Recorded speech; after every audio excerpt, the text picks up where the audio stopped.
हिंदू राजाओं को दीनहीन बताना भी वामपंथ की एक चाल है। 8वीं शताब्दी से लेकर 16वीं शताब्दी तक भारत को इस्लामी आक्रमणों से किसने बचाया? किसी का नाम पता है उनको? लगभग 150 राजपूत योद्धाओं ने अपने सर तोपों के अंदर दे दिए। नालंदा की यूनिवर्सिटी बनाने वाले समाज को पहला शिक्षा मंत्री अनपढ़ मिला। इस देश पर आक्रमण करने वाले इस्लामी आक्रांताओं में अगर कोई सबसे निकृष्ट था, सबसे बड़ा म्लेच्छ था, तो वो अकबर था। जरा सोचें, आप उस क्षण के बारे में सोचें कि पूरा शहर एक निर्णय लेता है कि हम अपनी पत्नी, अपनी मां, अपनी बहन और अपनी बेटी को चिता पर जीवित जला देंगे, लेकिन इन राक्षसों के आगे समर्पण नहीं करेंगे। ये मूल्य चुकाया है हमारे पुरखों ने हमें हिंदू रखने का। पाकिस्तान के हिंदू के लिए ये जीवन एक दर्द भरी शाम के अतिरिक्त कुछ भी नहीं है। एक पाकिस्तानी हिंदू को 2 लाइन में बड़ी अच्छी तरह से शायर ने कहा, दोनों जहान अपनी मोहब्बत में हार कर, वो जा रहा है कोई शबे गम गुजार कर।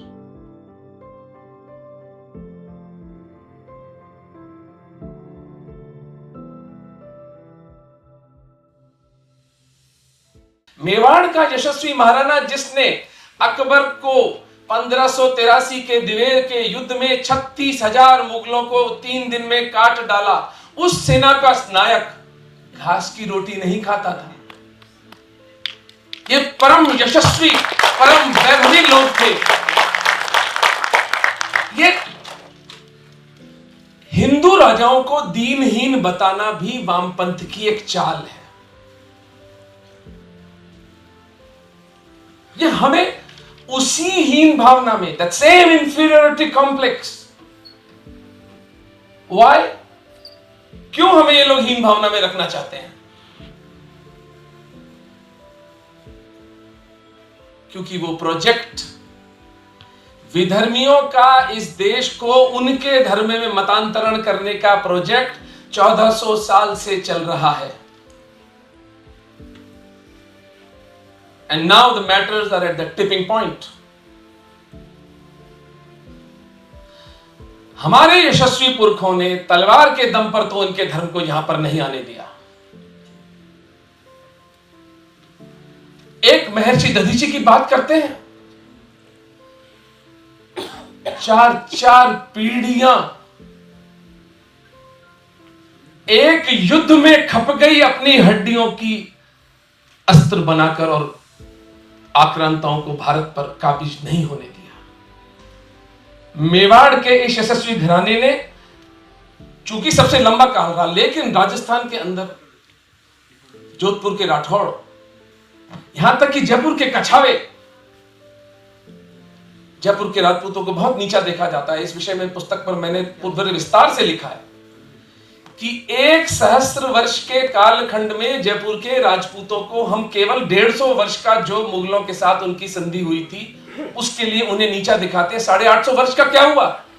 उन 850 वर्षों में क्या जयपुर के किसी भी कछावा राजपूत ने इस्लाम धर्म ग्रहण किया? और क्या ये कोई छोटी बात थी? ये चालबाजी हमें समझनी पड़ेगी कि एक क्लैन ऑफ राजपूत को ऊंचा दिखाते हैं, झक मार के दिखाते हैं, अपने आनंद से नहीं दिखाते। इन्होंने भरसक कोशिश की कि मेवाड़ का जो इतिहास है वो भी छुप जाए।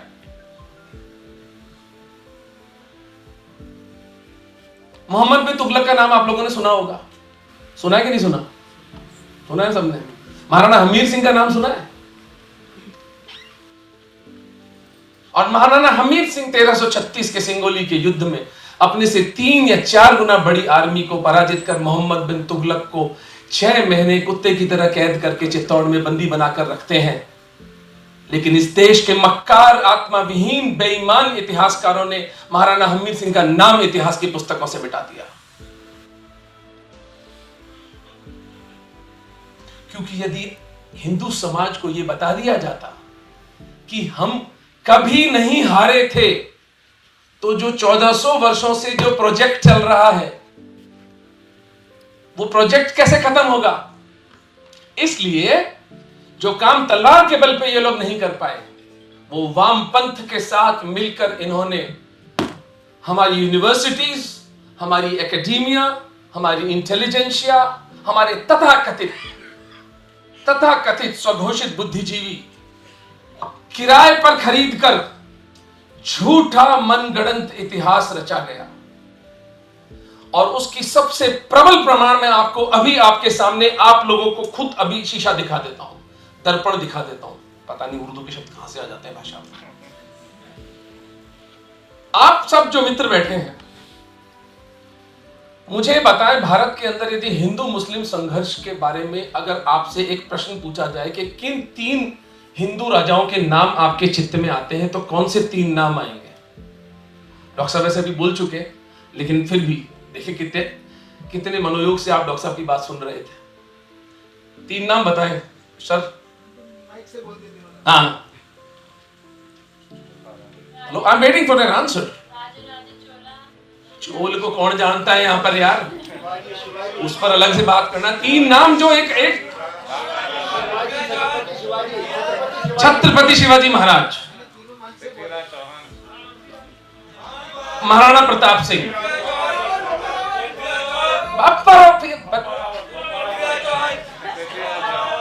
आप यहां पर जो है ना सब लोगों से हाथ उठा करके पूछ लो बापा रावल कौन थे और कब हुए थे। भाई कितने लोग जानते हो बापा रावल कौन थे? फिर तीसरा नाम है श्री गुरु गोविंद सिंह जी महाराज।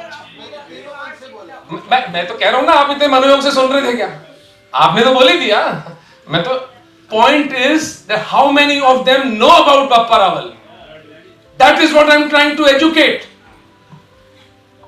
वो छल जो हुआ है हिंदू समाज के साथ, इसलिए, वरना मैं भी अपनी प्रैक्टिस करता साहब, एक की जगह 2 अस्पताल बनाता, 3 के 13 करता। मुझे भी पैसा बहुत अच्छा लगता है। मुझे भी डर लगता है बुढ़ापे में कल को पैसा नहीं होगा तो बच्चे पूछेंगे कि नहीं। तो प्रश्न ये उठता है कि अगर आज हमसे एक रैंडमली अकस्मात हमसे प्रश्न पूछा जाए कि हिंदू मुस्लिम संघर्ष के बारे में आप किन 3 राजाओं के नाम जानते हैं, तो आप 3 नाम बताएंगे, छत्रपति शिवाजी महाराज, महाराणा प्रताप सिंह, श्री गुरु गोविंद सिंह जी महाराज। यार आप फिर पॉइंट नहीं समझ रहे हो आप। अब ये तीनों राजा कब हुए थे? ये तीनों राजा कब हुए? ये तीनों राजा 16वीं और 17वीं शताब्दी में हुए। और भारत के ऊपर पहला इस्लामी आक्रमण कब और किसने किया था प्यारे हिंदुओं? है?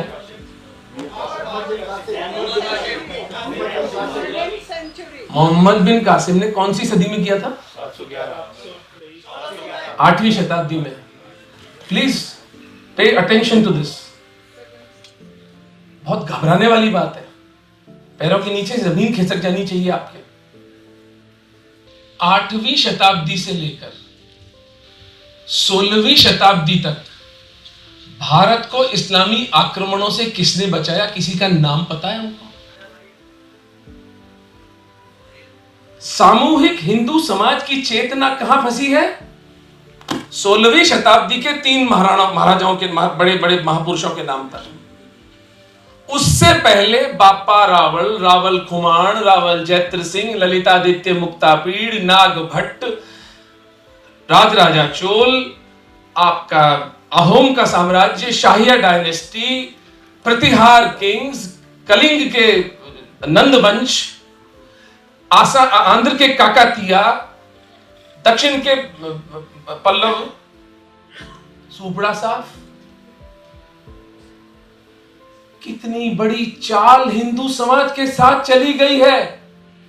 800 वर्षों का इतिहास ब्लैकआउट हुआ है। कोई गिरबान पकड़ के पूछे इस देश के इन मक्कार इतिहासकारों से कि क्या पाप किया था हिंदू राजाओं ने जिनकी वजह से 800 वर्ष का इतिहास पूरी तरह से पोंछ डाला गया। कोई ऑल्टरनेटिव हिस्ट्री नहीं लिखी गई, वैकल्पिक इतिहास लिखा ही नहीं गया।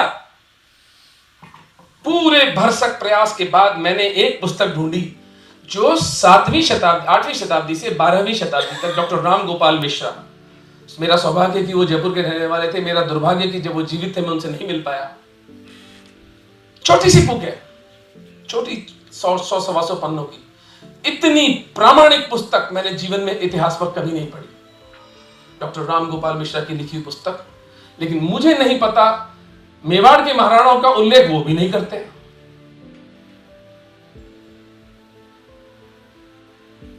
कितनी बड़ी चाल हिंदुओं के साथ चली गई।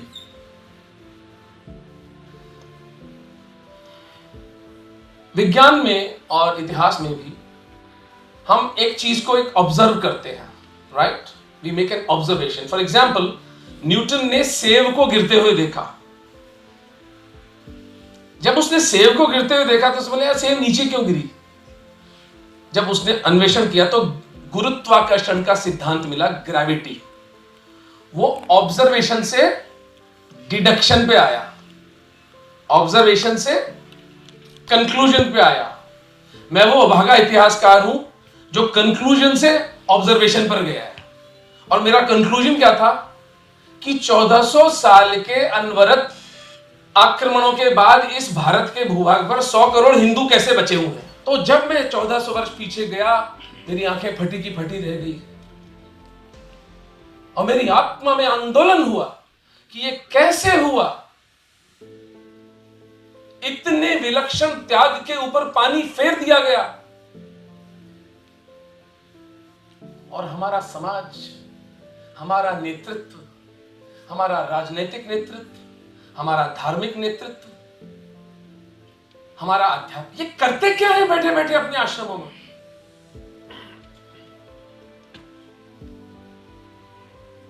महाराणा प्रताप की घास की रोटी की नैरेटिव चलाई जा रहा है।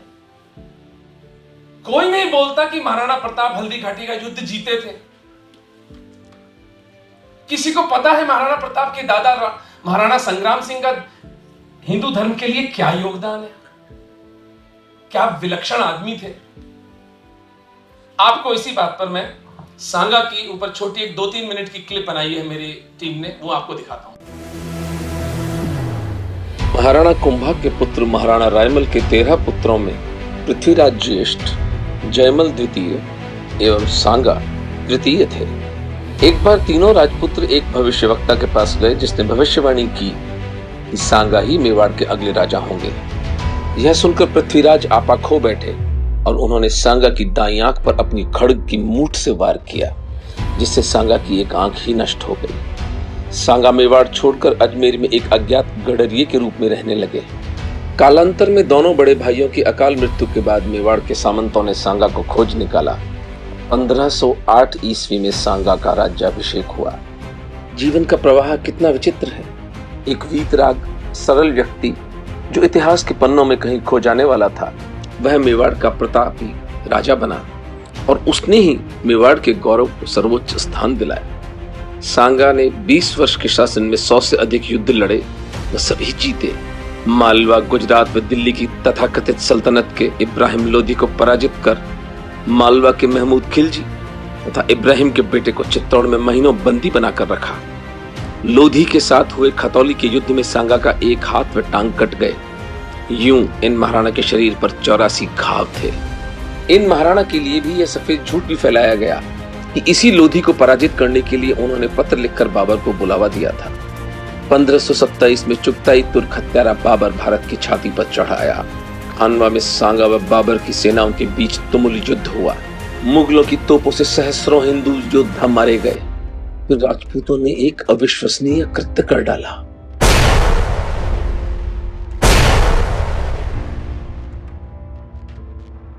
मुगलों की तोपें निष्क्रिय करने के लिए राजपूतों ने तोपों में अपने सर दे दिए। यूं अपने शरीरों के परखच्चे उड़वाकर अपने सिरों के मोल चुकाकर खानवा का युद्ध जीता गया। पर इस देश के घटिया व आलसी इतिहासकारों ने खानवा को सांगा की हार बताया। 1528 में बाबर ने सांगा को विष देकर उनकी हत्या करवा दी। मृत्यु भी इन महाराणा का सामना केवल छल से ही कर सकी। सांगा की हत्या सिद्ध करती है कि हिंदुओं पर मुगलों की विजय शौर्य पर नहीं, कपट के बल पर अर्जित की गई थी। सांगा का जीवन प्रबल प्रमाण है कि कोई पराजय अंतिम नहीं होती, कोई परिस्थिति अजेय नहीं होती, कोई व्यवस्था स्थायी नहीं होती। पुरुष का दृढ़ निश्चय व कर्तृत्व ही निर्णायक होते हैं तथा परिस्थिति व प्रारब्ध ऐसे पुरुष के दास बन जाते हैं। यह पुस्तक हिंदू समाज को खानवा का सत्य बताएगी और सांगा के साथ हुए अन्याय को जग जाहिर करेगी, ताकि इस बार कोई बाबर हम हिंदुओं को धोखे में न डाल पाए। हर हर महादेव। आपने जिंदगी में कभी तोपें देखी नहीं है, आपको फायर पावर का कुछ पता नहीं है, आप केवल तलवार और भाले और तीर कमान का युद्ध जानते हैं। 2 लाख सांगा के साथ योद्धा थे, सामने बाबर के पास 1 लाख योद्धा थे। तो सोचे आपके साथी तिलचट्टों की तरह, पतंगों की तरह आपके आसपास अग्नि की भेंट चढ़ के मरते जा रहे हैं। पहला रिफ्लेक्स क्या होगा? पलायन, भाग जाओ। लेकिन हमारे विलक्षण राजपूतों ने ऐसा नहीं किया। उस भयानक, उस पीड़ादायक स्थिति में भी इतना कॉन्शियस थे, इतनी प्रज्ञा थी, इतनी इंटेलिजेंस थी उनमें कि इनकी तोपों को निष्क्रिय कैसे किया जाए। 1, 2, 10, 20 नहीं, लगभग 150 राजपूत योद्धाओं ने अपने सर तोपों के अंदर दे दिए। ये जो हिंदू धर्म का टीका लगा के डोलते हो, ये जो हमारी स्त्रियां खुले सर घूमती हैं, टेंट हाउस नहीं बनी है, ये उन विलक्षण योद्धाओं के त्याग का परिणाम है।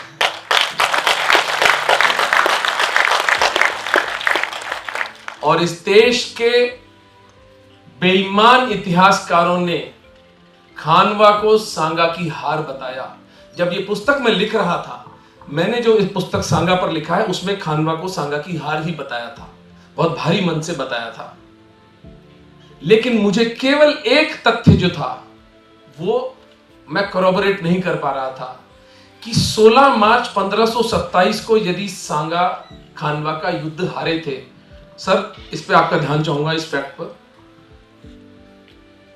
और बाबर हत्या करता है जहर देकर सांगा की 30 जनवरी 1528, यानी 10 महीने के कालखंड तक सांगा उसी इलाके में रहते हैं जहां बाबर था। ये बैठता नहीं था लिंक। ऐसा कैसे हो सकता है कि सांगा हारने के पश्चात उसी, या तो वो मेवाड़ चले गए होते, बाबर ने उनका पीछा किया होता, जो भी होता, कुछ वही युद्ध स्थल है। दैट मीन्स खानवा का युद्ध या तो सांगा जीते थे और या वो एक स्टेलमेट था, यानी वो एक बड़ी कैंपेन का पार्ट था, वो एक निर्णायक युद्ध नहीं था। जयपुर से 200 किलोमीटर दूर खानवा है। मैं टैक्सी करके, अगेन मैंने आपको बताया, एक भी दिन में जयपुर से बाहर निकलता हूं तो मेरा बिजनेस सफर करता है, पर एक संडे के दिन मैं वहां गया। खानवा में राजस्थान सरकार ने एक जबरदस्त मेमोरियल बना रखा है। मेरी आप सब लोगों से विनती है कि जब जयपुर आए तो खानवा को अपने आइटिनरी में रखें। वो एक तीर्थ स्थल है हिंदुओं के लिए, एक तीर्थ, चाहे जगन्नाथपुरी जाए ना जाए, खानवा जरूर जाए। मैं जब उस पोडियम पर, वो जो इट्स ए नेचुरल थिंग, वो एक छोटी पहाड़ी है जहां से युद्ध का संचालन हुआ था, आज भी वो खड़ी है। तो मुझे जो खानवा का युद्ध मैदान था उसमें 10-12 हिंदू छतरियां दिखाई दी। मैंने गाइड से पूछा, मैंने कहा भाई ये छतरियां कैसे हैं? मतलब ये तो खानवा की लड़ाई के बाद बनाई गई थी। मैंने कहा 1 मिनट, खानवा की लड़ाई तो सांगा हारे थे और ये छतरियां तो हिंदू छतरियां हैं, ये जो बड़े ओहदे के जो राजपूत जब मारे जाते थे, ऊंचे कैलिबर का कोई राजा की वजह से, बहुत से बड़े बड़े योद्धा चंद्रभान वगैरह इसमें वीर गति को प्राप्त हुए थे, तो उनकी स्मृति में ये छतरियां बनती हैं। अगर खानवा की लड़ाई सांगा हारे थे तो ये छतरियां किसने बनवाई? इसका सीधा सीधे निष्पत्ति यह है कि कोई मक्कार इतिहासकार कभी खानवा के बैटल ग्राउंड को देखने गया ही नहीं। अब मेरे पास एक प्रमाण था कि खानवा का युद्ध सांगा नहीं हारे थे। उसके बाद मैंने 7-8 तर्क और ढूंढ निकाले। उदाहरण के लिए इस युद्ध के बाद इमीडिएटली बाद बाबर अपने बेटे हुमायूं को अफगानिस्तान भेज देता है। क्यों? वो तो जीता था ना, कहीं का मनसबदार बनाता, कहीं का कोई गवर्नर शवर्नर बनाता उसको। उसकी जान के लाले पड़े थे, इसलिए उसको अफगानिस्तान भेजा गया। यह घटना मैं आपको इसलिए बता रहा हूं कि कोई अन्वेषण नहीं हो रहा है यहां पर, एक जेन्युइन इंक्वायरी जो कि एक साइंटिफिक टेम्परामेंट के समाज में होनी चाहिए। क्यों? क्योंकि इस देश का पहला शिक्षा मंत्री मदरसे में पढ़ा हुआ एक सड़क छाप आदमी था। तक्षशिला नालंदा की यूनिवर्सिटी बनाने वाले समाज को पहला शिक्षा मंत्री अनपढ़ मिला, और ये समाज उसको सह रहा है। हमारे अंदर कोई आंदोलन नहीं होता, हम कोई प्रश्न नहीं उठाते कि यार आज अपना कान ठीक कराने आओगे तो पहले मेरी डिग्री देखोगे ना, किसी डॉक्टर को दिखाओगे ना, क्वालिफाइड को, किसी को अपने मित्र का इलाज कराओगे तो क्वालिफाइड आदमी के पास जाओगे आप। दूसरा झूठ, दिल्ली सल्तनत। महाराणा हमीर सिंह के बारे में मैंने आपको बताया। अभी आपने अगर ध्यान दिया हो तो महाराणा सांगा ने इब्राहिम लोदी को 2 युद्धों में, बकरौल और खतौली के युद्ध में पराजित किया था। ये कौन सी दिल्ली सल्तनत थी जरा बताना? ये कैसे सुल्तान थे जिनके राजाओं को हमारे मेवाड़ के राजा अपने यहां पर कैद करके रखते थे और फिर दया करके छोड़ते थे? कोई छुड़ाने नहीं आता था इनको। बरज सल्तनत, दिल्ली सल्तनत, क्या इसकी भौगोलिक थी, क्या ज्योग्राफी क्या थी दिल्ली सल्तनत की? क्योंकि दिल्ली के आसपास तो आज भी जाटों और गुजरों का राज है।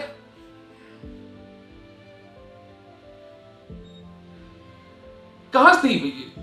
महरौली से लेकर यमुना तक थी क्या दिल्ली सल्तनत? क्या ट्रेड रूट्स थे? क्या इकोनॉमी को कंट्रीब्यूशन था? क्या आर्ट एंड लिटरेचर को बढ़ावा दिया? क्या बिल्डिंगें बनाई? कोई नहीं पूछ रहा। एक पैरालाइज्ड समाज की तरह हमारे ऊपर झूठ थोपे जाते हैं और हम उनको बर्दाश्त किए चले जाते हैं। 800 वर्ष के कालखंड में जितना भी इस्लामी आक्रमण इस देश पर हुआ उसमें 3 बिल्डिंगें बनी हैं। बता सकते हैं? 3 बिल्डिंगें यार। लाल किला, कुतुब मीनार। अब आपकी जानकारी के लिए बता दूं, आपको पता ही होगा कि ये तीनों बिल्डिंगों के ऊपर ऐसे कंट्रोवर्सी है कि ये हिंदुओं ने बनाई थी, लेकिन फॉर आर्ग्यूमेंट से हम ये बोलते हैं कि ये तीनों बिल्डिंग इन्हीं लोगों ने बनाई। 1000 वर्ष के आक्रमण में 3 बिल्डिंगें। एक अकेले मेवाड़ के महाराणा कुंभा ने 40 वर्ष के राज में 32 दुर्ग मेवाड़ के अंदर बनाए थे, जिसके अंदर एक है कुंभलगढ़ का किला, जिसकी दीवार चीन की दीवार के बाद सबसे लंबी दीवार है। महाराणा कुंभा का नाम आता है कभी हमारे इतिहास की पुस्तकों में? महाराणा कुंभा के लिए आरसी मजूमदार, एक बहुत विख्यात इतिहासविद, कहते हैं कि ये राजा तो चंद्रगुप्त, अशोक और विक्रमादित्य की श्रेणी का राजा था। 56 युद्ध 3 इस्लामी सल्तनतों के साथ एक साथ लड़े और 56 के 56 जीते। आज जिस विजय स्तंभ को हम राजपूत और हिंदू शौर्य का, चित्तौड़ का दुर्ग का प्रतीक मानते हैं, वो इन्हीं यशस्वी महाराणा का बनाया हुआ था। लेकिन ये कृतघ्न समाज महाराणा कुंभा का नाम तक भूल गया। 1-2 मिनट की क्लिप में आपको महाराणा कुंभा पर दिखाता हूं। मेवाड़ के महाराणा मोकल के वर्ष 1417 ईस्वी में एक बालक का जन्म हुआ, जो अपनी माता के गर्भ में सामान्य अवधि से 1 महीने अधिक अर्थात 10 महीने रहा था। एक मटके के तंत्र के टूटने के बाद जन्मे इस बालक का नाम कुंभकर्ण रखा गया, जो कालांतर में मेवाड़ के सिसोदिया वंश के सबसे यशस्वी और प्रतापी राजा कुंभा कहलाए। मोकल की छल द्वारा हत्या के बाद 1433 में 16 वर्ष की आयु में कुंभा मेवाड़ के महाराणा बने। हमीर की ऊर्जा, अपने दादा लाखा का कला प्रेम व पिता मोकल के शौर्य से पोषित कुंभा ने लगभग 4 दशक लंबे शासन के समय मेवाड़ को अद्वितीय ऊंचाइयों तक पहुंचा दिया। कुंभा के समय दिल्ली में अराजकता थी तथा इस्लामी बीज ने भारत में पैर पसारना आरंभ कर दिया था। मालवा, गुजरात व नागौर के मुस्लिम शासकों से कुंभा का सीधा युद्ध हुआ। 1440 में सारंगपुर के युद्ध में कुंभा ने मालवा के महमूद खिलजी को पराजित कर बंदी बना लिया था। उचित दंड लेने के बाद ही उसे छोड़ा। खिलजी ने यद्यपि कुंभा की उदारता का कोई संज्ञान न लिया और आने वाले 2 दशकों में 6 बार मेवाड़ पर आक्रमण किया। गुजरात के कुतुबुद्दीन को इसी प्रकार कुंभा ने पराजित किया। फिर गुजरात व मालवा के बीच चांपानेर की संधि कर मेवाड़ पर संयुक्त आक्रमण किया गया। यशस्वी कुंभा ने दोनों को एक साथ पराजित किया। इसके बाद कुंभा ने नागौर के शासक शम्स खान को नागौर से खदेड़कर वहां हिंदू सामंत को विराजमान किया। इस प्रकार इन महाराणा ने 56 युद्ध लड़े तथा एक में भी पराजित नहीं हुए और इतने युद्ध लड़ते हुए ये महाराणा साहित्य व स्थापत्य के कीर्तिमान भी स्थापित करते रहे। कुंभा ने सारंगपुर की विजय के उपलक्ष्य में विजय स्तंभ का निर्माण किया, जो कि स्थापत्य कला का एक अद्वितीय नमूना है और मेवाड़ में आज भी खड़ा है। मेवाड़ में 32 दुर्ग बनवाए, जिनमें कुंभलगढ़ सबसे विलक्षण है। चीन की दीवार के बाद कुंभलगढ़ की दीवार ही सबसे लंबी व विराट मानी जाती है। कुंभा की संगीत तथा नृत्य में भी गहरी रुचि थी। कुंभा एक उच्च कोटि के लेखक व वीणा वादक थे। प्रख्यात इतिहासकार श्री R.C. मजुमदार के अनुसार कुंभा की गणना चंद्रगुप्त, हर्षवर्धन व अशोक जैसे प्रतापी राजाओं के साथ होनी चाहिए, लेकिन इस अभागे देश के निकृष्ट इतिहासकारों ने कुंभा का नाम ही इतिहास से मिटा दिया। यह पुस्तक कुंभा के साथ हुए अन्याय का प्रतिकार करने का एक लघु प्रयास है। पढ़ें और जानें कि सिसोदिया वंश के इन महाराणा ने अपने अदम्य साहस व अथक परिश्रम से किस प्रकार सत्य सनातन हिंदू धर्म को ऐश्वर्य व सुरक्षा दी और इस्लामी आक्रांताओं को धूल चटाई। हर हर महादेव। अकबर जोधा कितने लोगों ने देखी है? कुछ लोग अगर लज्जा से नहीं बता रहे हो तो अलग बात है कि मेरे को लगता है यहाँ 50% लोगों ने देखी है। हम लोगों ने राजस्थान में बैन करवा दी थी।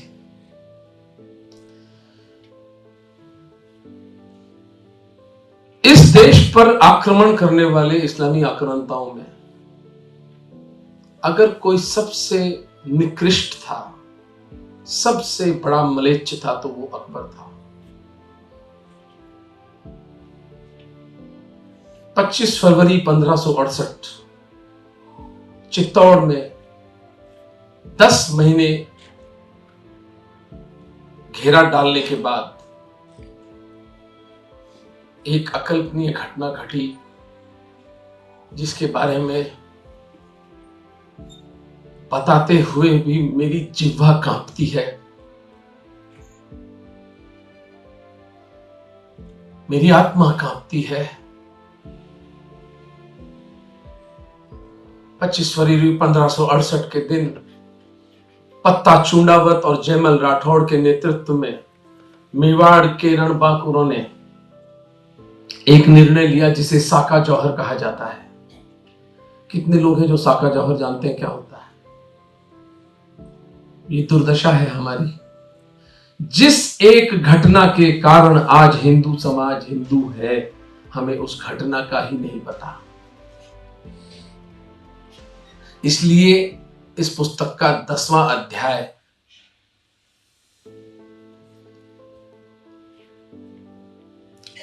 पढ़ने से पहले एक बार उन देवियों और उन पुण्य आत्माओं का स्मरण करके 2 आंसू बहा लें, जिन्होंने अपनी स्वतंत्रता और अपने सम्मान को बचाने के लिए मृत्यु को हंसते हुए गले लगा लिया। 8,000 मेवाड़ की सेना थी और सामने 80,000 अकबर की सेना थी।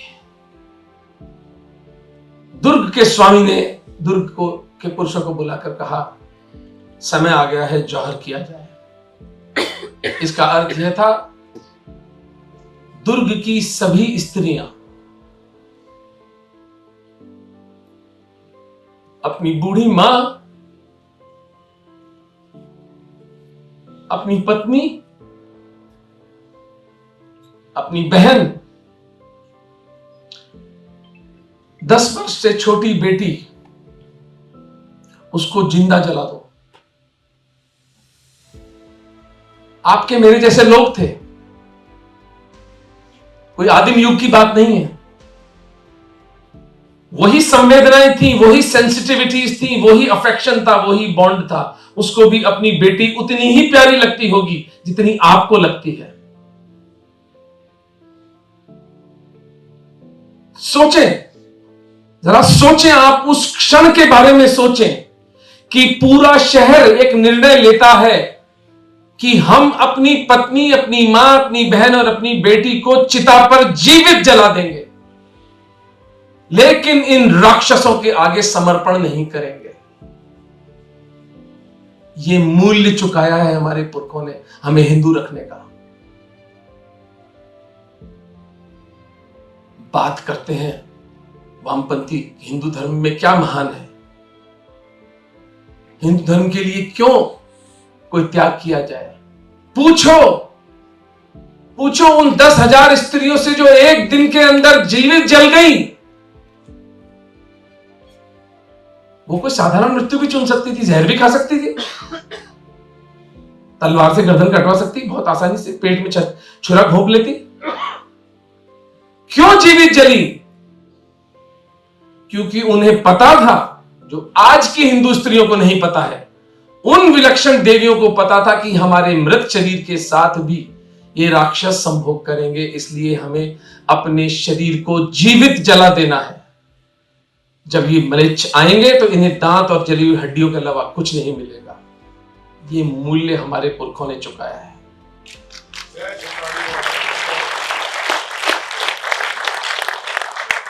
और पुरुष, मैं आज अनिल सर भाभी से बात कर रहा था, मैंने कहा men are the biggest feminist. एक आदमी के जीवन में उसकी पत्नी, उसकी मां, उसकी बहन, उसकी बेटी के अलावा कुछ होता ही नहीं। कम से कम हिंदू पुरुष के जीवन में तो मैंने तो नहीं देखा। वो अपनी स्त्रियों को राख होते देख रहा है, फिर उस राख को अपने शरीर पर मलकर सुबह दुर्ग के द्वार खोल दिए जाते, और जितने लोगों को ये लोग मार सकते मार देते, उसके बाद वीर गति को प्राप्त हो जाते। एक बात यहां बताता चलूं, कृपा करके कभी किसी हिंदू या किसी सिख को शहीद ना बोले। ये मूर्खता हमारे राजनीतिक लोग करते हैं, लेकिन मैं समाज से अपील करता हूं कि ये ना करें। अभी गूगल कर लें, शहीद का अर्थ होता है केवल और केवल जो इस्लाम के प्रचार के मार्ग में मारा गया, वो शहीद होता है। हिंदू या तो वीर गति को प्राप्त होता है, और या वो हुतात्मा कहलाता है, या वो बलिदानी कहलाता है। कृपा करके शहीद शब्द अपनी डिक्शनरी से आज से निकाल दें।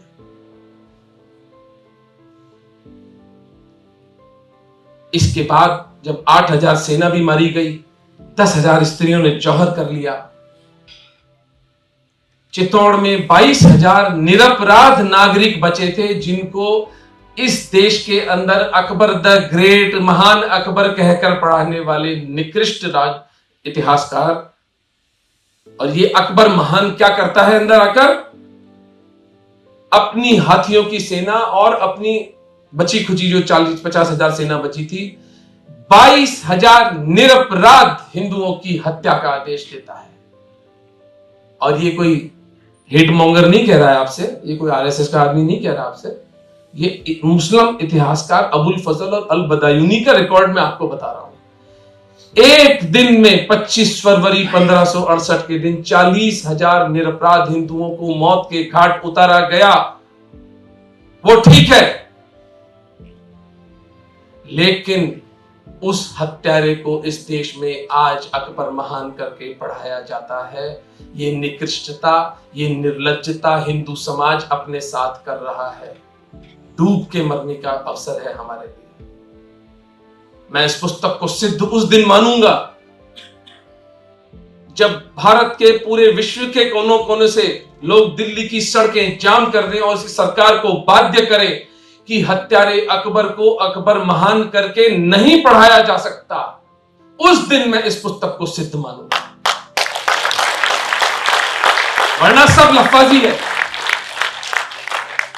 ये प्रताप जयंती वगैरह सब बंद करो, ये ढकोसला। कम से कम उन आत्माओं को मरने के बाद तो चैन से रहने दो यार। अगर उनके हत्यारे के ऊपर यहां पर मुगले आजम बनती है,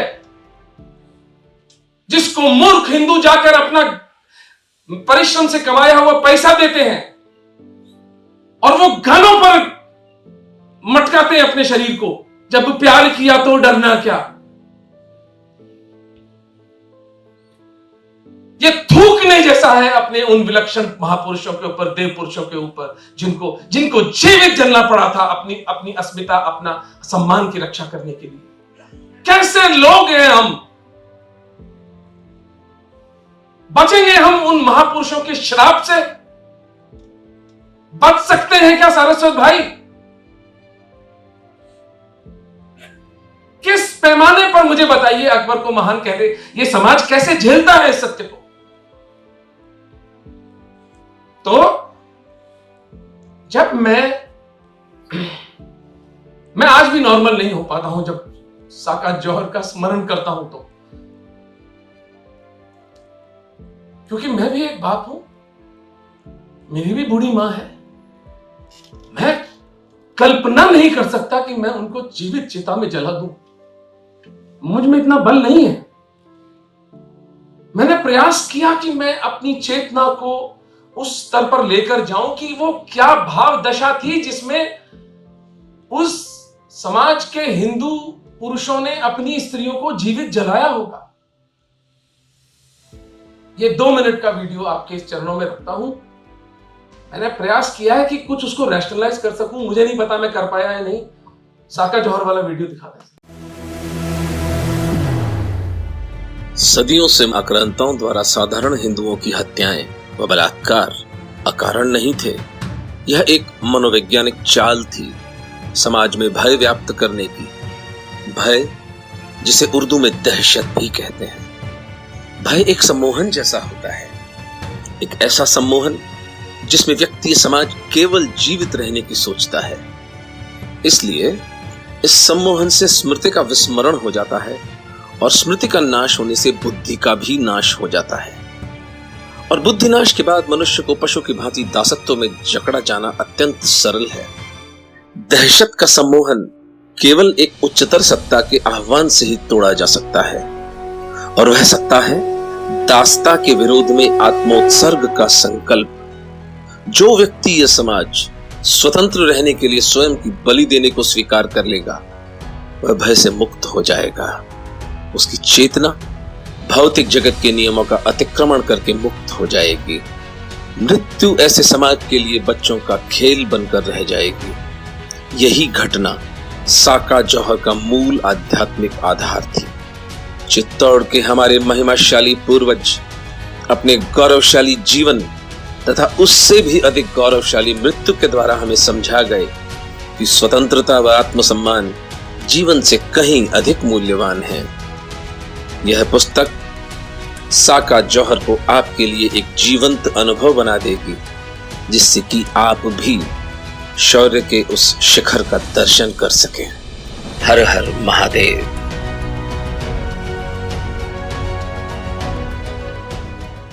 पचास वर्ष से ऊपर यहां पर जितने भी लोग हैं, उनकी आत्मा को हिलाते हुए कहता हूं, आप और मैं भी 54 का हूं, हम सब वानप्रस्थ में आ चुके हैं। वन की ओर प्रस्थान, जो तीसरा आश्रम है हिंदू धर्म में, वन की ओर मुंह करके अब भी अगर पैसे की दौड़, स्टॉक मार्केट, प्रॉपर्टियां इकट्ठी करनी है, 4 बेडरूम से 6 BHK में जाना है, 6 डोर मर्सिडीज खरीदनी है, बेटे को हार्वर्ड, येल, हमारे पुरखे भी ये कर सकते थे। ये भी मुसलमानों से अगर समझौता करके शराबें पीते, अय्याशियां करते, तो आज फिर सब टेंट हाउस बैठे होते सामने। कुछ है सनातन हिंदू धर्म में बचाने लायक। 1 मिनट में बताता हूं आपको क्या है वो बचाने लायक।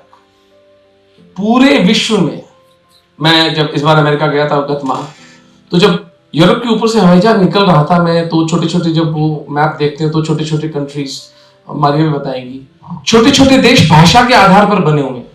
German language, Spanish, Dutch, French, Swiss, Italian, 800 भाषाएं इस देश में बोली जाती हैं, और हम फिर भी एक राष्ट्र हैं। कितनी क्षेत्रीयताएं, हर 100 किलोमीटर पर खाना बदल जाता है। राजस्थान में मैं जहां से आता हूं, हर 40 किलोमीटर पर बोली बदल जाती है।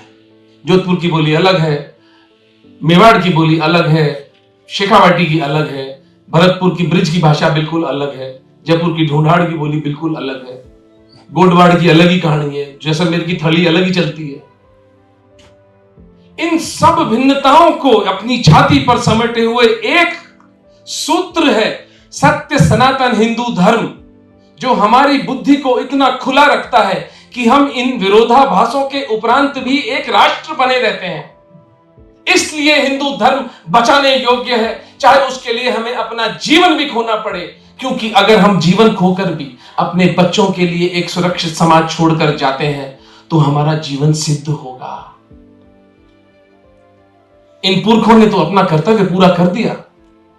अब यह प्रश्न मैं हिंदू समाज के लिए छोड़ता हूं, आप हिंदू धर्म की रक्षा के लिए मरने को तैयार हैं या नहीं है?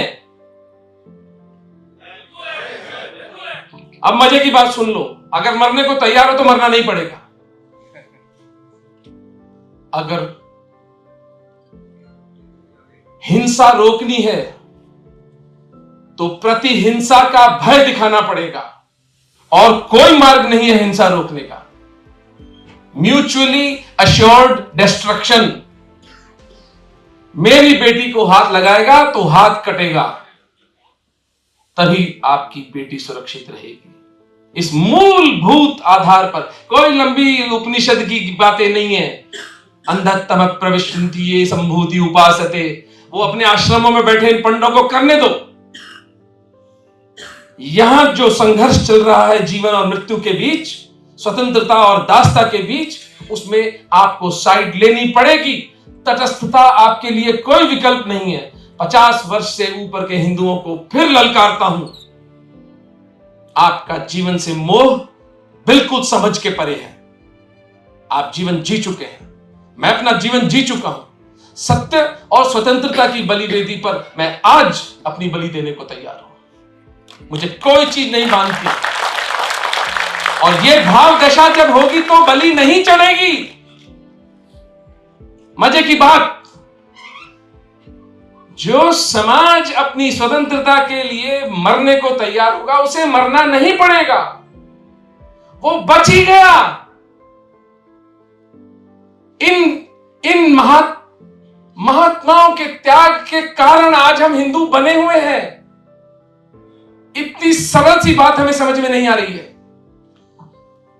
इतिहास पर बहुत सी बातें हैं, बहुत सी बातें कही जा सकती हैं, कोई अंतहीन सिलसिला है। मैं अभी एक टीवी सीरियल देख रहा था, रिंग्स ऑफ फायर ऐसा कुछ था, उसमें एक बहुत सुंदर मैंने एक चीज उठाई वहां से, वो आपके साथ साझा कर लेता हूं। उसके साथ इस बात को विराम दूंगा, उसके बाद में पाकिस्तानी हिंदू विषय पर 5 मिनट तक आपको मेरे को और झेलना पड़ेगा। उसमें जो नायक है वो सहनायक से बोलता है कि एलेंडोर, evil never sleeps, it waits,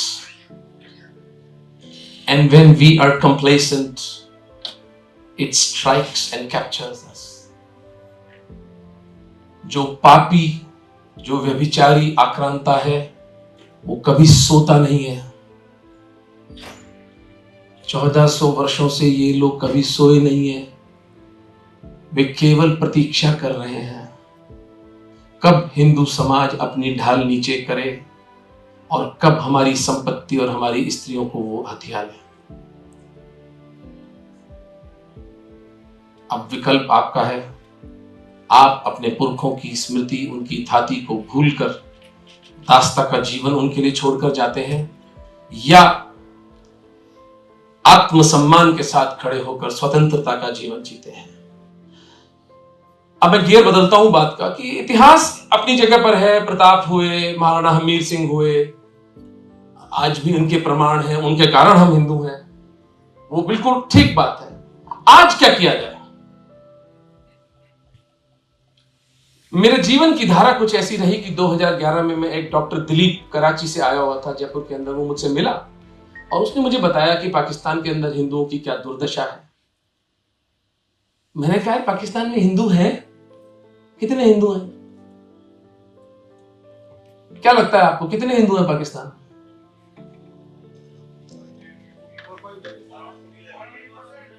हैं? 1 करोड़ हिंदू है इस वक्त पाकिस्तान, 2 करोड़ हिंदू इस वक्त बांग्लादेश में। कितने हिंदुओं को हम यार रोना मचाते देखते ना, हमारी जनसंख्या कम हो रही है, हमारी जनसंख्या कम हो रही है। हिंदुओं को बोलो और बच्चे पैदा करें। ये बने बनाए हिंदू हैं, इनकी घर वापसी भी नहीं करनी है। 3 करोड़ हिंदू इस उपमहाद्वीप में अगले 10 से 15 वर्ष के बीच में हमेशा के लिए खो जाएंगे। या तो मार डाले जाएंगे, या उनका धर्मांतरण कर दिया जाएगा, या वो पलायन करके कहीं और चले जाएंगे। क्या 21वीं शताब्दी में ये होने देना चाहिए? Is it a fair thing? Is it a fair deal? तो मैंने आरंभ में उनको पैसे देकर सहायता करना उनका शुरू किया और 2014 में श्री नरेंद्र मोदी ने इस विषय को भारतीय जनता पार्टी के इलेक्शन मैनिफेस्टो में रखा। जब एक मेन स्ट्रीम पॉलिटिकल पार्टी ने इस विषय को उठा लिया तो उसके बाद हम जैसे लोगों के लिए काम करना सरल हो गया। फिर हमने निमित्तेकम नाम की संस्था बनाई। निमित्तेकम संस्था के माध्यम से हमने पाकिस्तान के हिंदुओं के साथ संपर्क बिठाकर उनको भारतवर्ष में लाने की प्रक्रिया आरंभ की। गत 7 वर्षों में हमने पाकिस्तान से 10,000 हिंदू बाहर निकाले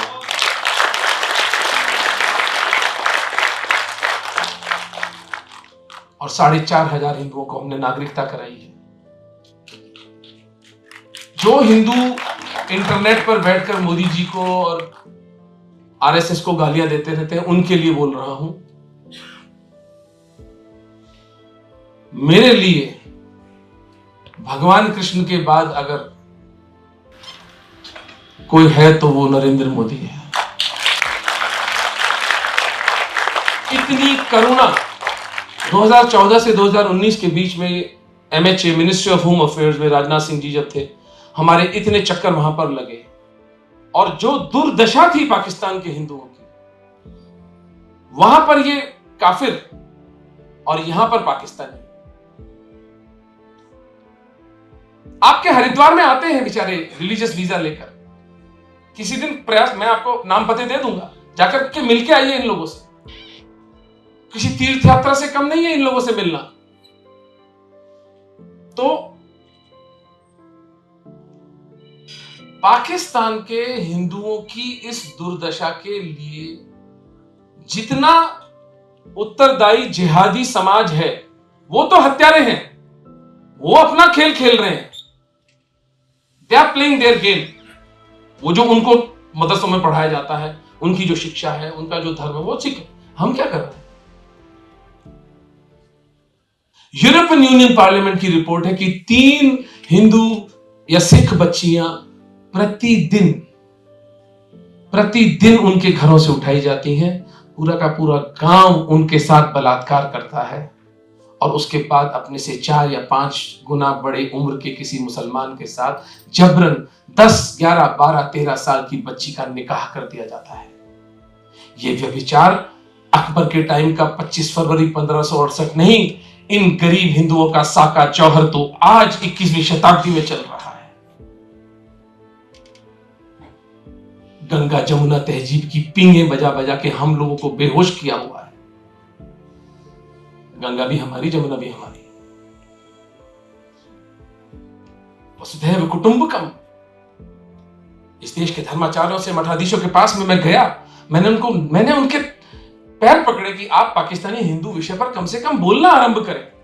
एक नहीं बोलता, मुंह में गुड़ लेकर बैठे हैं। डॉक्टर साहब विषय राजनीतिक है। अबे तुझे राजनीति से क्या डर है? तू तो हिंदू समाज के लिए बोल। अष्टमी के दिन कुंवारी कन्या को पूजने वाले समाज, 3 कुंवारी बच्चों के साथ बलात्कार रोज हो रहा है, उनके श्राप से बचेंगे हम? वो उर्दू का प्रयोग तो नहीं करता हूं, लेकिन कभी कभी किसी सत्य का प्रयोग करने के लिए एक भाषा का सहारा ले लेना चाहिए। एक पाकिस्तानी हिंदू को 2 लाइन में बड़ी अच्छी तरह से शायर ने कहा, दोनों जहान अपनी मोहब्बत में हार कर, वो जा रहा है कोई शबे गम गुजार कर।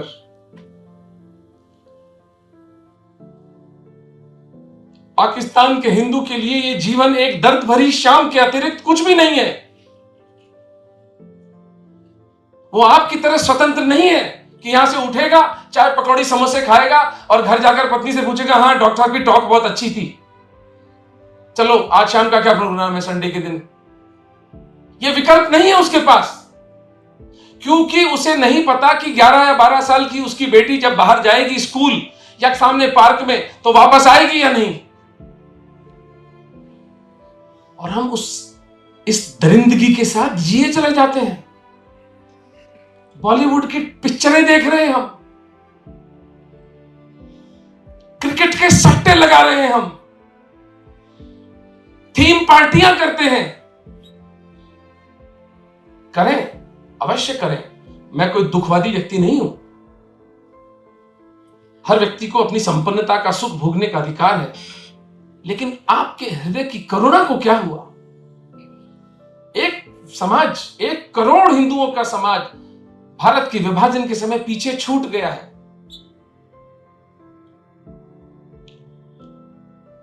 उनका दोष नहीं है कि वो वहां है, उन्हें धोखे से वहां छोड़ा गया है। वो लोग वहां नहीं रहना चाहते थे। उनसे किसी ने नहीं पूछा कि तुम्हें एक इस्लामी राष्ट्र के अंदर हम छोड़ के जा रहे हैं। जो संपन्न हिंदू थे, जो यहां होंगे बहुत से पंजाबी और सिंधी, उनको छोड़कर चले आए। वो लुट रहे हैं, वो पिट रहे हैं, वो मर रहे हैं। हमें कम से कम इस विषय पर अपने समाज में चेतना तो लानी पड़ेगी। इसीलिए सिटीजनशिप अमेंडमेंट एक्ट आया था। आप में से कितने लोगों को सिटीजनशिप अमेंडमेंट एक्ट के बारे में पता है? सिटीजनशिप अमेंडमेंट के एक्ट के फेवर में यदि मैं कल को आपको कॉल दूं, आप आएंगे जंतर मंतर? ये संवेदना, ये पीड़ा हिंदू हृदय में होनी चाहिए।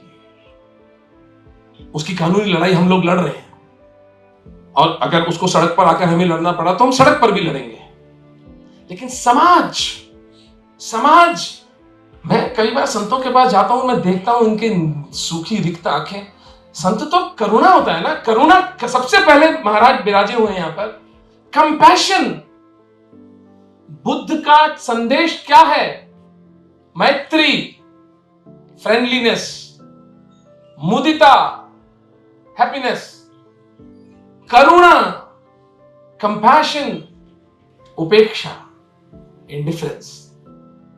क्या हुआ हमारी करुणा को?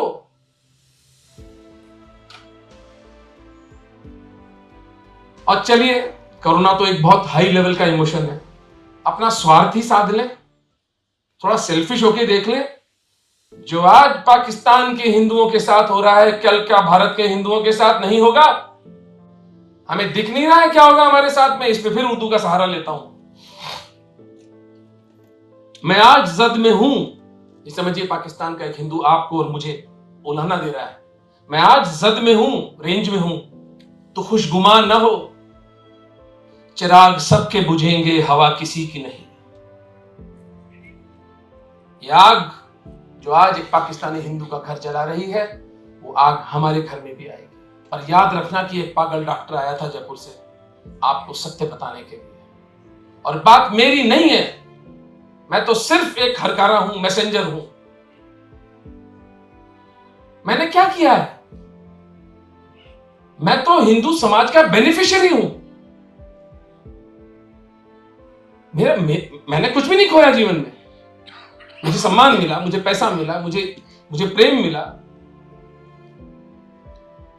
लेकिन जिनको हिंदू धर्म से कुछ भी नहीं मिला, क्या समय नहीं आ गया है कि प्रेम बढ़ाकर हम उनकी तरफ, उनके जो जायज, जो जस्टिफाइड उनकी मांग है उसको पूरा किया जाए, उनको एक आत्मसम्मान से जीने का एक फेयर चांस। 2015 में मैंने एक पाकिस्तानी हिंदू बाप की पीड़ा को व्यक्त करने के लिए कुछ लाइनें लिखी थी। वो जो गीत है वो गीत नहीं है, वो मेरे हृदय के छाले हैं। कोई बहुत आनंद से नहीं लिखा था, बहुत कष्ट से लिखा था, लेकिन लिखने से थोड़ा कैथारसिस हो जाता है, आदमी का मन हल्का हो जाता है। तो जब 2020 की सिटीजनशिप अमेंडमेंट आने के बाद 2019 के अंदर ये जो भसड़ मचाई इन जिहादियों ने, उससे प्रेरित होकर मां सरस्वती ने मुझे प्रेरणा दी। मैंने उसको राग रागेश्वरी में कंपोज किया है, गाया है। ये वीडियो 9 मिनट का, 8 मिनट का, इसको देखिए। पाकिस्तानी हिंदू बाप अपनी विवशता पर रोना रो रहा है कि वो अपनी बच्ची का शील भी नहीं बचा सकता। उसकी विवशता को मैंने कुछ शब्दों में व्यक्त करने का प्रयास किया है। इसको देखें, इसके बाद में मैं बात समाप्त करूंगा। हम भी पाकिस्तानी हैं, इधर हमारा हकूक, हमारा इज्जत आबरू का पूरे पाकिस्तान को मिलकर साथ देना चाहिए।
स्पंदन सांसों की वीणा परम का अभिनंदन। निर्दोष तेरा अस्तित्व रहे, स्थायी तेरा सतीत्व रहे। क्या करूं कैसे करूं तुझे लेके कहीं खो जाऊं। तेरा आंचल जहां आबाद रहे, वो धरती कहां से लाऊं, वो धरती कहां से लाऊं।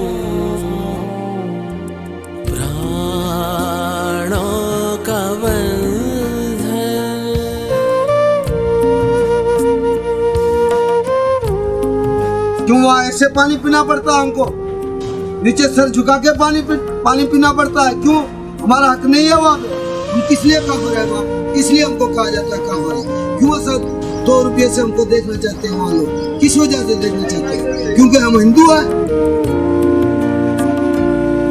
जो जन्नत की ख्वाहिश दरिंदों ने पाली, तो क्यों उसकी कीमत भरे मेरी लाली। मेरी बेटी महक के सोनी कराची से अगवा हुई है, यहाँ कराची से डिफेंस के इलाके से। ख्वाहिश दरिंदों ने पाली, तो क्यों उसकी कीमत भरे मेरी लाली।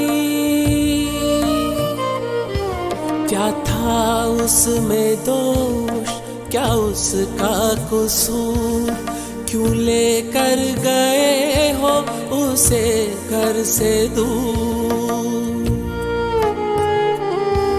इस बेबसी के भार तले क्या जिंदा दफन हो जाऊं। तेरा आंचल जहां आबाद रहे वो धरती कहाँ से लाऊं, वो धरती कहाँ से लाऊं। प्राणों का बंधन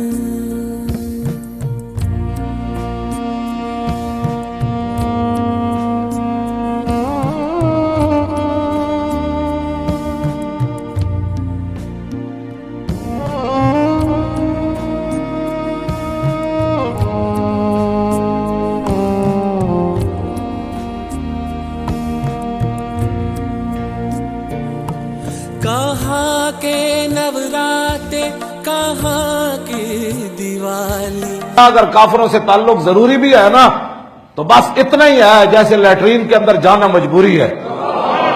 वहशत की वेदी पे रंजिश है पाली, कहाँ के नवराते कहाँ की दिवाली। वहशत की वेदी पे रंजिश है पाली, मौत है छुटकारा यहाँ, हर जुल्म हुआ है गवारा यहाँ। जुल्मों पे खड़े इस आलम के उस पार कैसे जाऊं। तेरा आंचल जहां आबाद रहे वो धरती कहाँ से लाऊं, वो धरती कहाँ से लाऊं। प्राणों का बंधन। अगर आप इस्लाम कबूल नहीं करोगे तो आपके पापा और आपके भाई को दोनों को गोली मार दूंगा। कल उसको जबरदस्ती इस्लाम भी कबूल कर दिया।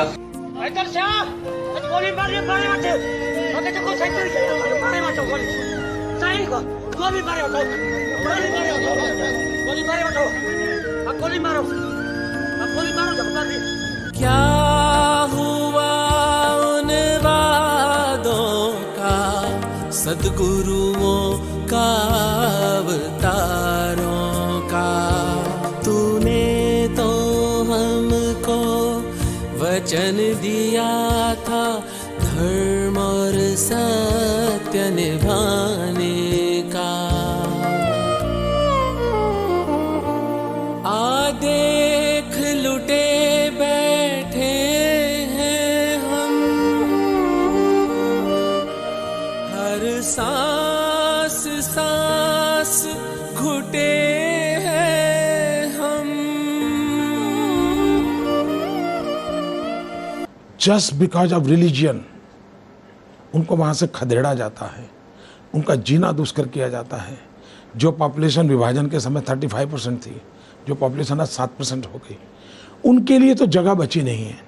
तो वो अगर हिंदुस्तान में आते हैं, जो भारत माँ की जय बोलते हैं। मान्यवर, हमने कहा था पड़ोसी देशों के प्रताड़ित धार्मिक अल्पसंख्यकों के संरक्षण के लिए सिटीजनशिप अमेंडमेंट बिल, जिसको सीएबी के पॉपुलर नाम से जाना जाता है, हम इसको लागू करने के लिए प्रतिबद्ध है।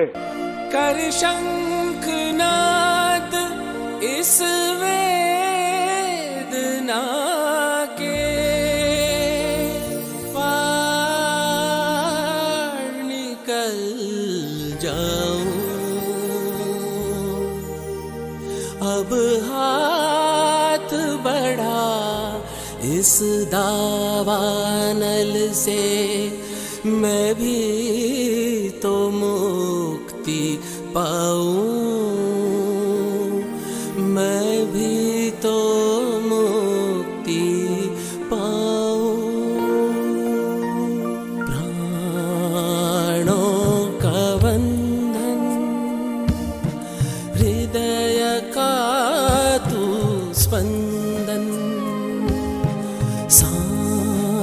सांसों की वीणा।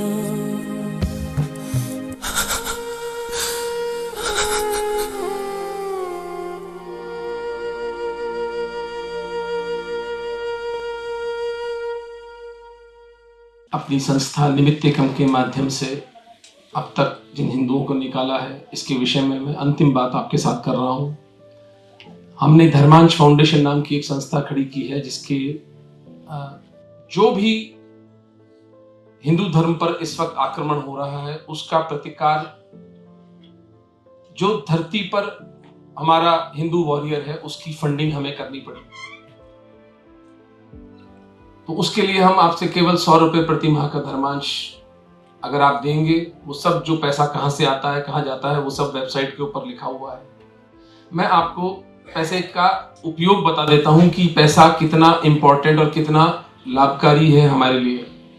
जब 2014 में मोदी जी ने इस विषय को इलेक्शन मैनिफेस्टो में रखा और 2016 में हमने निमित्त एकम, हमारी जो संस्था पाकिस्तानी हिंदुओं के लिए काम करती है उसका नाम है निमित्त एकम। ये हमने श्री कृष्ण की गीता से लिया था कि हम निमित्त मात्र हैं भगवान के, करने वाला ईश्वर है। We are only the instruments of the divine. आरंभ में मैं और मेरा भाई जय आहूजा हम लोग मिलकर उसमें पैसा लगाते थे, लेकिन जब रेफ्यूजीज शरणार्थियों की संख्या बढ़ गई तो हमने समाज से पैसा मांगा। 2022 तो अभी 2020 तक की गणना आपको बताता हूं, लगभग 1.5 लाख रुपए का महीने का धर्मांश हमें हिंदू समाज ने दिया। और उस 1.5 लाख रुपए महीने से हमने जयपुर, जोधपुर और जैसलमेर तीनों जगह पर हमारे ऑफिसेस एस्टैब्लिश किए, जो कि पाकिस्तान के अंदर जो हिंदू फंसा हुआ है उसके साथ उसके पेपर वर्क, उसकी वीजा, उसका आईबी के साथ पुलिस वेरिफिकेशन, वो सब करने के बाद उन डॉक्यूमेंट्स के आधार पर इस्लामाबाद में रावलपिंडी में जो भारतीय दूतावास है वहां से उसका वीजा और अंत में उसका टिकट वहां से लेकर उसे भारत लाने के लिए, इस सब का खर्चा लगभग 8,000 रुपए आता है। एक पाकिस्तानी हिंदू को बचाने का मूल्य लगभग 8,000 रुपए है। लेकिन इस 1.5 लाख रुपए के कारण जो 3 ऑफिस हम चला रहे हैं, तो हमने गत 6 वर्षों में 10,000 हिंदू पाकिस्तान से निकाल लिए। आप कुछ ना करें, आप भूल जाएं जो आज का एपिसोड हुआ है। एक तो इतिहास की पुस्तक पढ़ लें, कम से कम आपको अकबर जैसे मलेच्छ से घृणा होगी, और आप तथ्यों के आधार पर on a factual basis you will be able to counter the leftist lies. जो झूठ वामपंथियों ने हमारे समाज में प्रचारित किए हुए हैं, उनको ऐतिहासिक प्रमाण के साथ हम उसका प्रतिकार कर सकते हैं। और 100 रुपए महीने का धर्मांश दें। आप सबने इतने प्रेम से मेरी बात सुनी, इसके लिए हृदय से आभार। किसी सीमा का उल्लंघन किया हो तो मैं क्षमा प्रार्थी हूं। हर हर महादेव।